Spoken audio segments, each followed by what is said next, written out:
우리는 지난 몇 달 동안 출애굽기를 계속적으로 살펴보았습니다. 출애굽기의 첫 시작은 어둠이었습니다. 애굽의 종살이로 인하여서 긴 어둠의 터널을 통과해야만 했죠. 그런데 어느덧 40장의 내용을 보면 하나님의 영광이, 그의 빛이 이스라엘 가운데 임하게 되었다. 특별히 성막을 완성하면서 그들의 길을 인도하시고 그들을 빛을 비추어 주시는 하나님의 임재가 40장에 기록되고 있습니다. 우리가 여기서 살펴볼 중요한 내용 하나가 있습니다. 이 성막이 어디서 지어졌을까요? 바로 광야에서 이 성막이 지어졌습니다. 아무것도 없고 길도 없고 매일매일 불확실한 그 광야에서 하나님은 왜 하필 이 광야에서 이 성막을 짓게 하셨을까요? 어떻게 생각해보면 이러한 성막이라면, 이렇게 중요한 것이라면 가나안 땅에 들어가서 좀 안정적인 곳에서 좀 세련되게 지어야 되는 것이 맞지 않을까요? 그런데 왜 아무것도 없는 거칠은 광야에서 하나님은 이 성막을 지어라 라고 말씀하셨을까요? 바로 하나님은 아직 아무것도 안정되지 않은 그 시점에, 먼지 날리고 길도 없는 광야 그 한복판에 하나님은 우리에게 임재해 주시겠다라는 약속을 다시 한 번 더 우리에게 상기시켜 주시고 계신 것입니다. 우리의 삶이 아직 다 정돈되지 않고 다 해결되지 않고 기가 막힌 그 자리에 하나님이 역사하신다는 것이죠. 보통 사람들은 안정적이고 다 갖춰져 있고 뭔가 괜찮은 자리에 눈을 돌리지만 우리를 사랑하시는 하나님은 연약하고 부족하고 어두운 그곳에 그분의 눈이 향하고 있는 줄 믿습니다. 그것을 보여주는 것이 바로 오늘 우리가 나누게 될 성막 가운데 임재한 하나님의 영광입니다.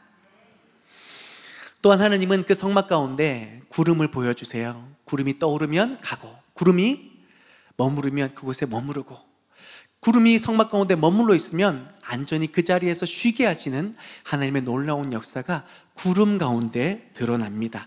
이것은 곧 우리 인생에 하나님이 인도하시는 그때, 그 타이밍을 말해주고 있는 것이죠.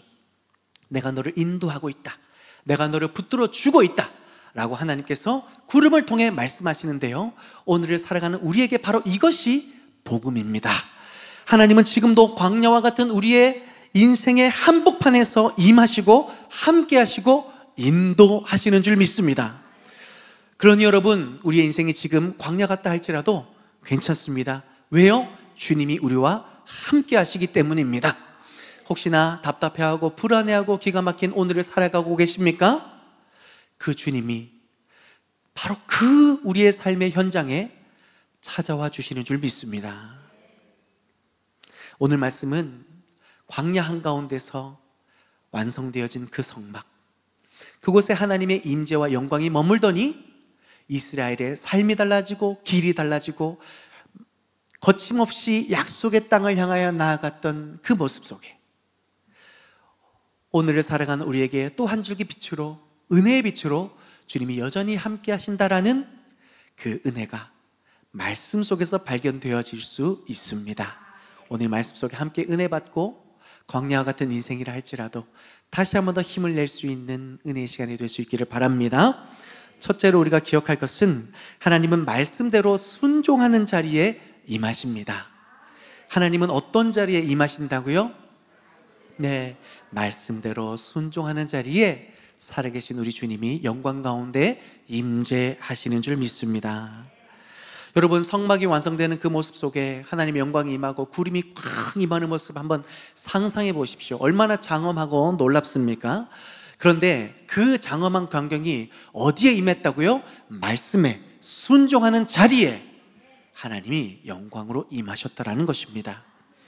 출애굽기 40장을 펼쳐보면요, 계속 반복되는 표현이 있습니다.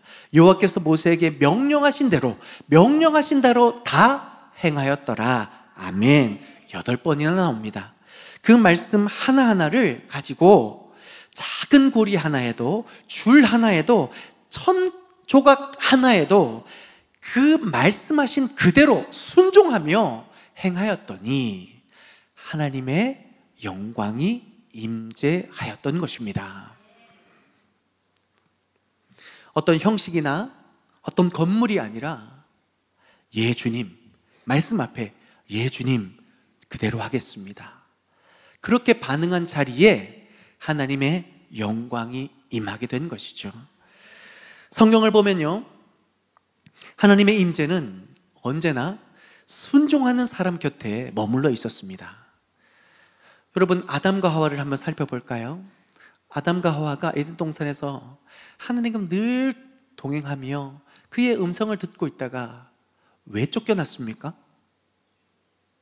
아담이 하와가 큰 죄를 저질렀나요? 아니요, 큰 죄로 보이진 않습니다. 그러나 무엇을 했죠? 말씀대로 순종하지 않았습니다. 선악과를 따먹는 것이 우리가 생각할 때에 큰 일이 아닌 것으로 생각될 수 있었지만, 누구를 죽이는 것도 아니고 무엇을 빼앗은 것도 아니었지만, 그 낙원을 빼앗겼던 이유는 하나님의 말씀에 순종하지 않았기 때문입니다. 출애굽기에서 19장 5절에 이렇게 약속하시죠. 너희가 내 말을 잘 듣고 내 언약을 지키면 너희는 내 소유가 되고 제사장 나라가 될 것이다. 아멘.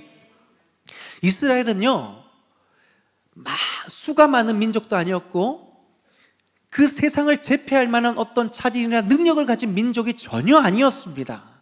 그런데 하나님이 이스라엘을 어떻게 사용하시려면 살아나게 하시고 그 시대를 제패하게 하시고, 그리고 그 나라가 그 어떤 주변의 나라보다 강하게 하시겠다고 주님이 약속해 주십니다. 어떻게 할 때요? 내 말을 잘 듣고 내 언약을 지키면 아무리 연약한 이스라엘이라 할지라도 강하게 하겠다, 살아나게 하겠다, 뛰어나게 하겠다, 주님이 약속하여 주셨습니다. 여러분, 우리 사울왕 잘 압니다. 그렇죠? 사울왕이 전쟁의 위기 앞에 백성들이 떠나가니까 압박감을 느꼈죠. 사무엘이 기다리라고 했는데 기다리지 못해서 왕이 선지자를 대신하여 제사를 드립니다. 여러분, 그냥 옆에 사람들이 봤을 때에 와, 왕이 제사까지 드리는구나, 경건해 보이고 뭔가 문제가 수습되는 것 같이 보였지만 결론은 무엇입니까? 사무엘 선지자가 와서 순종이 제사보다 낫다고 이야기하며 그 일로 인하여 사울이 왕의 자리에서 물러나게 됩니다. 왕권을 빼앗기게 된 것이죠. 그런데 여러분, 반대로 예수님 한번 살펴볼까요? 예수님은요, 다 하실 수 있었습니다.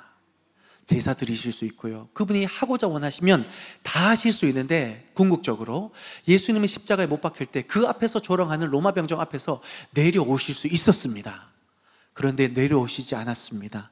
왜 그러셨을까요?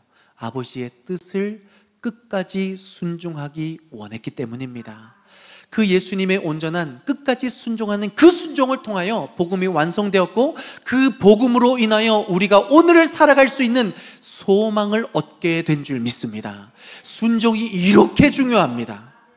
순종하는 자에게 구원이, 능력이, 은혜가, 권세가 주어지지만 순종하지 않는 자에게 그마저 있는 것도 빼앗기게 된다는 것을 하나님이 말씀하여 주시는 거죠. 성경의 모든 역사는 순종의 비밀을 말씀해 주고 있습니다. 하나님의 약속이, 하나님의 그 은혜가 순종하는 자에게 펼쳐지면서 하나님의 영광이 보게 되는 모든 사건들을 믿음의 사람들을 통하여서 증거하고 계십니다. 따라서 여러분, 우리에게는 하나님이 화려한 언변과 뛰어난 실력보다 예 주님이라고 말하는 그 한 사람을 하나님이 찾으시는 줄 믿습니다. 성막은요, 단순한 건축물이 아닙니다. 하나님의 한 땀 한 땀, 그의 정성과 그의 사랑과 은혜가 담겨 있는 설계가 담겨 있어요. 여러분, 건축을 시공하는 사람이요, 설계자가 그려놓은 도면대로 시공 안 하면 그걸 한마디로 뭐라고 부릅니까? 부실공사라고 불러요. 그 건물 쓸 수 있습니까? 없습니까? 못 씁니다. 아무리 다 지었다 해도 그 건물 겁나서 어떻게 들어갈 수 있습니까? 기둥 하나만 잘못 세워도 와르르 무너질 수 있습니다. 그렇죠? 하물며 온 세상 우주 만물을 그의 계획대로 말씀 가운데 창조하신 그 하나님의 말씀 앞에 순종하지 않으면 우리의 삶이 그래서 부실공사가 되는 겁니다.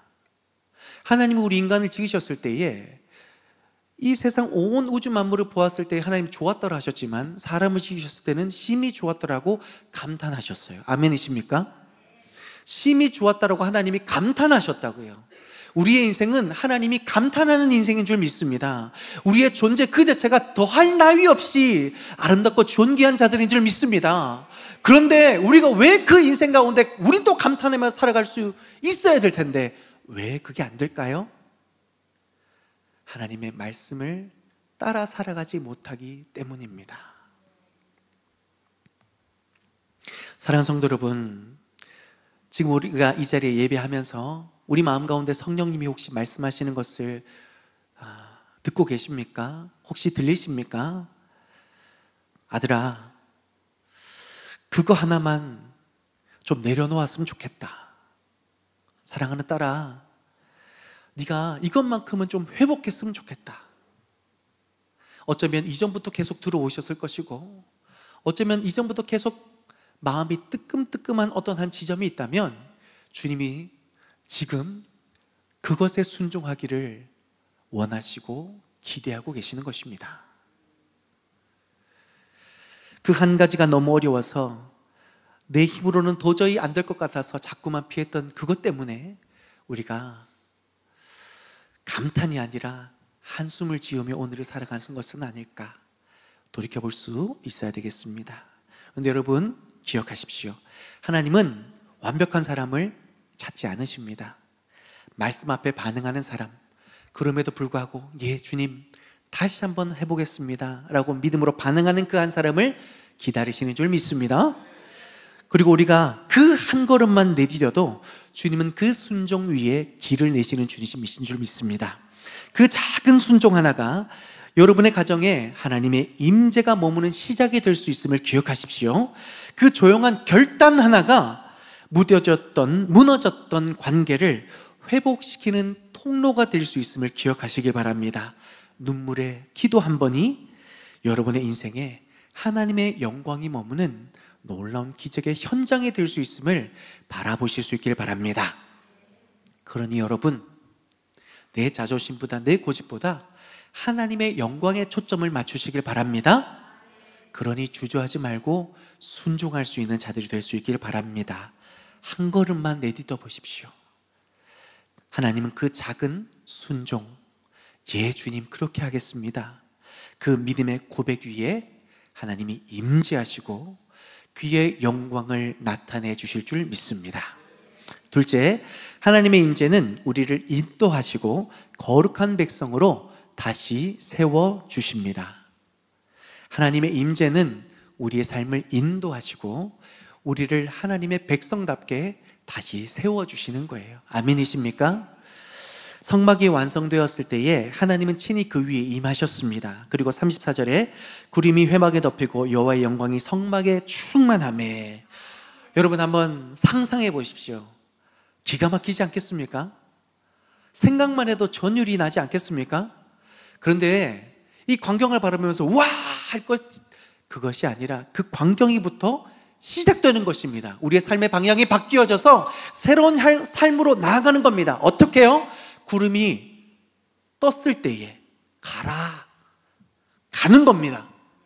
구름이 내려앉았을 때에 서는 겁니다. 해라 할 때 순종하는 겁니다. 하지 마라 할 때 하지 마는 겁니다. 이전까지는 내 생각, 내 경험, 내 고집이 기준이었다면 이제는 하나님의 영광을 바라보며, 하나님의 영광이 뭡니까? 하나님의 능력, 하나님의 지혜, 하나님의 평강, 하나님의 권세를 맛보면서 내 힘으로 살아가는 것보다 하나님의 이 지혜를 가지고 살아가는 것이 얼마나 더 유익한가를 철저하게 고백하는 시간이 하나님의 영광을 볼 때 아니겠습니까? 그렇다면 그 하나님의 영광을 봤다면 그 하나님의 인도하심을 따라 이제는 살아가야 할 줄 믿습니다. 하나님께서 왜 광야에 그 40년 동안 구름이 떠오르면 가라, 구름이 내려앉으면 서라. 이거 40년 동안 40년 동안 하나님이 왜 이렇게 훈련하셨을까요? 어려운 일인가요? 단순한 일입니다. 그런데 이 단순한 일들을 통해 순종함으로 우리가 하나님의 백성답게 살아가도록 하나님이 우리를 훈련시켜 가는 것입니다. 우리가 살아가다 보면요, 이건 좀 더 해야 될 것 같은데 하나님이 하지 말라는데도 해요. 그래 놓고 불안해합니다. 하나님이 이거 하라고 하는데 자꾸 상황에 휩싸여서 전전긍긍합니다. 그래서 우리가 열매를 맺지 못합니다. 우리가 하나님의 영광을 보는 게 왜 중요합니까? 하라고 할 때 그냥 한번 해보는 거예요. 그러면 하나님이 그 순종 가운데 역사하시는데, 아, 이게 맞구나, 이렇게 하길 잘했구나, 상상할 수 없는 하나님의 능력을 발견하면서 우리의 믿음이 자라나게 되는 것이죠. 광야 안에서 40년 동안 이스라엘은 이것을 훈련받은 겁니다. 가라고 할 때 하나님이 길을 여시더라고요. 그 앞에 적병이 있어도 하나님이 길을 여시더라고요. 그 앞에 물이 가로막아도 하나님이 문을 가르시더라고요. 그 앞에 물이 없는데 하나님이 물을 내시더라고요. 그 앞에 아무것도 없는데 하나님이 양식을 하늘에서 내리시더라고요. 가라 하니까 있더라고요. 서라 하니까 하나님이 지키시더라고요. 광야의 수많은 벌레들과 해충들과 도적들과 그리고 적병들 앞에서 하나님이 매일마다 불기둥으로 지키시더라고요. 40년 동안 그걸 경험하니까 하나님이 어떤 분이신지 알고 그 말씀대로 살아가는 것이 얼마나 귀하고 아름다운 것인가를 훈련받으면서 무엇을 하든지 간에 이스라엘의 입술에는 하나님이 어떻게 생각하실까를 늘 고민하더라고요. 그런데 그것을 경험하지 못하는 사람은 아직도 자기 생각, 자기 고집에서 전전긍긍하며 살아가게 됩니다. 사랑하는 여러분, 이 하나님의 영광의 임재가 없으면 그래서 우리 마음이 복잡해지는 것입니다. 그러나 임재가 있으면 우리의 생각이 순식간에 정리가 되고 확신이 됩니다. 경험해 보셨습니까? 경험하시길 바랍니다. 임재가 없으면 길을 가기는 가도 늘 불안해합니다. 그런데 하나님의 임재가 있으면 똑같은 길을 걸어도 담대하게 믿음으로 걸어갑니다. 임재가 없으면 멈춰야 할 때 계속 가고 가야 할 때 머뭇거리게 됩니다. 그래서 열매를 맺을 수가 없죠. 그러나 임재가 있으면 하나님의 때에 하나님의 방법으로 역사하시는 권능을 보게 될 줄 믿습니다. 그러니까 결론적으로 임재가 없으면 매일 그렇게 애를 쓰는데 늘 아쉬움 뿐입니다. 후회죠. 아쉽죠. 그런데 임재가 있으면 작은 것에서도 충분하고 느리게 가더라도 평안하며 이 말씀처럼 충만하고 흐르고 살아나는 역사가 하나님의 임재 속에 경험되어지게 될 줄 믿습니다. 그러므로 오늘도 우리는 기도해야 합니다. 주여, 주의 영광을 나에게 나타내 주옵소서. 내 생각보다, 내 경험보다 더 크신 주님의 위엄, 그 능력을 보여주옵소서. 내가 그 영광 앞에 내 삶을 걸겠습니다. 내가 그 임재 앞에 내 마음을 내려놓겠습니다. 세상의 그 어떤 두려움과 걱정 앞에서도 주 안에서, 그 임재 안에서 내가 평안히 쉴 수 있겠습니다. 그렇다면 여러분, 우리의 삶 속에서 우리는 이 하나님의 임재를 어떻게 만날 수 있을까요? 한 청년의 이야기를 나누고 싶습니다. 어릴 적부터 교회는 다녔지만 예배도 기도도 점점 그냥 형식적인 종교 활동처럼 느껴졌다고 합니다. 그래서 교회를 나와주는 것만 해도 다행이다라는 생각으로 다니는 청년이었습니다. 그런데 어느 날 그런 삶에 지루함을 느꼈죠. 이건 아니다라는 생각이 되어지면서 어느 날 참석한 금요 성령 기도회에서 그날따라 갑자기 마음이 이렇게 간절해졌다고 합니다. 하나님, 더 이상은 안 되겠습니다. 더 이상 나 자신을 속이고 싶진 않습니다. 이렇게 무의미하게 교회를 왔다 갔다 하고 싶지는 않습니다. 오늘 밤에 저를 좀 만나 주십시오. 갑자기 마음에 뜨거움이 일어나서 하나님 앞에 부르짖어 기도하게 되었는데, 하나님이 그날 그 청년의 심령에 문을 두드려 주신 것입니다.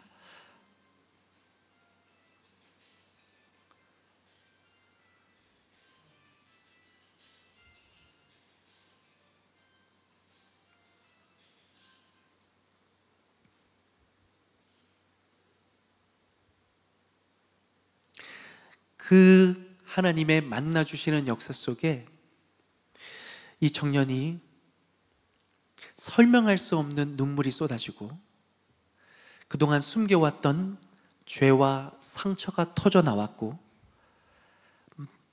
마음속 깊은 곳에서 끓어오르는 어떤 분명한 확신이 일어나기 시작했습니다.